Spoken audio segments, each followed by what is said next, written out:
আপনি জমিনের মধ্যে যে কোনো শিক্ষা আপনি শিখেন না কেন, পৃথিবীর মধ্যে জমিনের মধ্যে যদি আপনি আমি আল্লাহর কোরআন শিক্ষা অর্জন না করি, তাহলে পৃথিবীর মধ্যে সব শিক্ষার দ্বারাতে আপনি রাস্তা খুঁজে পাবেন, কিন্তু কোরআনের শিক্ষা যদি না থাকে পৃথিবীর বুকে সঠিক রাস্তা কখনো খুঁজে পাবেন না। এটা শুনে অনেক ভাই হয়তো ভাবতে পারেন যে তাহলে আমরা কোরআনের শিক্ষা অর্জন করি নাই, আমরা হাফিজ হই নাই, আমরা মাওলানা হই নাই, মুফতি হই নাই, তাহলে কি আমরা সঠিক রাস্তা পাবো না? ভাইরা আমার, বন্ধুরা আমার, ইসলাম আপনাকে এটাও বলে না যে প্রত্যেকটা মানুষকে আপনার মাওলানা হওয়া লাগবে, হাফিজ হওয়া লাগবে, মুফতি হওয়া লাগবে। আপনার আমার যতটুকু কর্তব্য, আপনার আমার জীবন অতিবাহিত করার জন্য যতটুকু ইলম শিক্ষার দরকার, যতটুকু কোরআন সহি হওয়ার দরকার, অর্থাৎ আপনার নামাজের জন্য যতটুকু মাসলা মাসাইলের দরকার, যতটুকু সূরা কিরাতগুলো সহি হওয়া দরকার, এতটুকু শিক্ষা অর্জন করা, এটা হলো আপনার জন্য ফরজে আইন, এটা আপনাকে শিখতেই হবে। ভাইরা আমার, বন্ধুরা আমার, এজন্যই আমি আপনাদের প্রত্যেকটা মানুষকে অনুরোধ করে বলবো, আজকে যে আপনারা এই মক্তবের মাধ্যমে ছেলে মেয়েদেরকে যে ইসলামিক এডুকেশন অর্থাৎ কোরআন শিক্ষা দিতেছেন, মনে রাখবেন বন্ধুগণ, এই বাচ্চাগুলোই যখন আপনার বিভিন্ন শিক্ষায় শিক্ষিত হবে, এই যে ছোটবেলায় কোরআন শিক্ষা দিচ্ছেন, এই শিক্ষার আলোটা ভিতরে থাকার জন্য এই ছেলে মেয়েটা জিন্দেগিতে কোনোদিন ইসলাম বিরোধী কথা কোনোদিন বলবে না। কথা হয় কিনা বলেন? আজকে আপনারা জানেন আপনাদের দেশের মধ্যে আমি কারো নাম বলে হাইলাইট আমি করতে চাই না। ভাইরা আমার, বন্ধুরা আমার, কোরআনের একটা অক্ষর শুদ্ধ করে বলতে পারবে না, একটা আয়াত ভালো করে তেলাওয়াত করতে জানে না, কোরআনের এক একটা শব্দ উচ্চারণ করতে জানে না।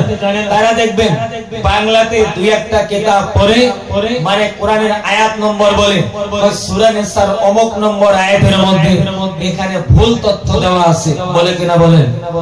কেউ কেউ আবার আসামের জমিনে কোরআনের বিরুদ্ধে কিতাব লিখে ভাইরাল হতে চায়। ভাইরা আমার, বন্ধুরা আমার, মনে রাখবেন পৃথিবীর মধ্যে জমিনের মধ্যে কোরআনের যদি কেউ বিরোধিতা করে কিয়ামত পর্যন্ত সেই আগের জামানা থেকে আল্লাহর কোরআনের বিরোধিতা করা হয়েছিল, কোরআনের কেউ ক্ষতি করতে পারে নাই, ভবিষ্যতেও বর্তমানেও যেমন পারবে না, ভবিষ্যতেও কোরআনের কোনো ক্ষতি কেউ করতে পারবে না। ভাইরা আমার, বন্ধুরা আমার, এই কোরআনের শত্রু আজকে শুধু প্রথম না, আগের জামানা থেকেই এই কোরআনের প্রতি কি শত্রুতা পোষণ করেছে। কেন করেছেন জানেন? একটা কথা মনে রাখবেন, জমিনের মধ্যে পৃথিবীর মধ্যে যে জিনিসটার দাম যত বেশি হয় তার শত্রু পৃথিবীর মধ্যে বেশি হয়। কথা হয় না বলেন? হয় না? আপনাদের বাড়িতে মেয়েরা যে ব্যবহার করে, একটা আছে অরিজিনাল সোনা, আরেকটা আছে সিটি গোল্ডের সোনা। কথা হয় কিনা বলেন? আছে না?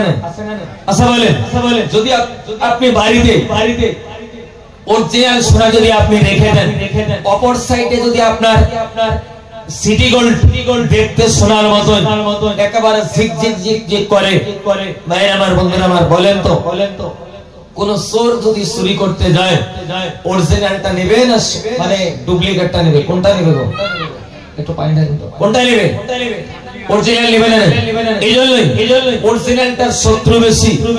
বোঝা গেল যে জিনিসের দাম যত বেশি হয় সেই জিনিসের শত্রু তত বেশি হয়। কথা হয় কিনা বলেন?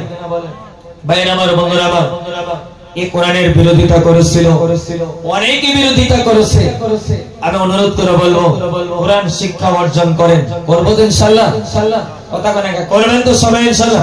কি করবেন? হাত তুলে তো দেখি।